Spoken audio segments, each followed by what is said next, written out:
North Carolina faces a growing backlash over a new law that's blocking protections for lesbian, gay, bisexual, and transgender people. Protesters spilled into the streets of Raleigh last night. More than 80 business leaders released a letter yesterday calling for a repeal of the measure. They include Facebook's Mark Zuckerberg and Apple's Tim Cook. North Carolina's largest corporation, that's Bank of America, also tweeted that it wants a repeal. Mark Strausman is at the state capitol in Raleigh with a standoff dividing North Carolina's leaders. Mark, good morning. Good morning. Ever since this became law exactly a week ago, calls to repeal it have grown. But the law's chief defender, the state's governor, insists the real issue is privacy rights and calls criticism a vicious nationwide smear campaign. North Carolina has been the target of a vicious nationwide smear campaign. North Carolina Governor Pat McCrory is digging in as calls to reverse the state's new law grow louder. With last week's approval of House Bill 2, North Carolina passed legislation that prohibits local governments from creating their own ordinances to protect the gay and transgender community.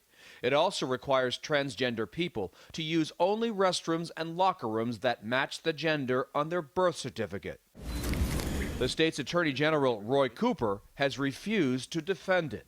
Not only is this new law a national embarrassment, it will set North Carolina's economy back. When you are the state's lawyer, you are a lawyer first and a politician second. Hours later, Governor McCrory took aim at Cooper, his opponent in the state's governor race this year. He can't select which laws he will defend. Several activist groups filed suit against the state on Monday, saying the law violates the most basic guarantees of equal treatment. This law is simply about discrimination.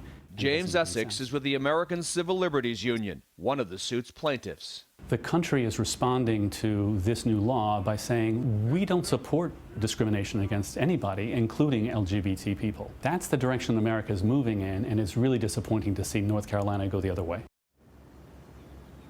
Additional critics include the NBA, which is reconsidering whether to have next year's All-Star game in Charlotte. And the governors of 3 states, New York, Washington, and Vermont, have told non-essential state employees not to travel to North Carolina on official business. Dana? Mark, thank you.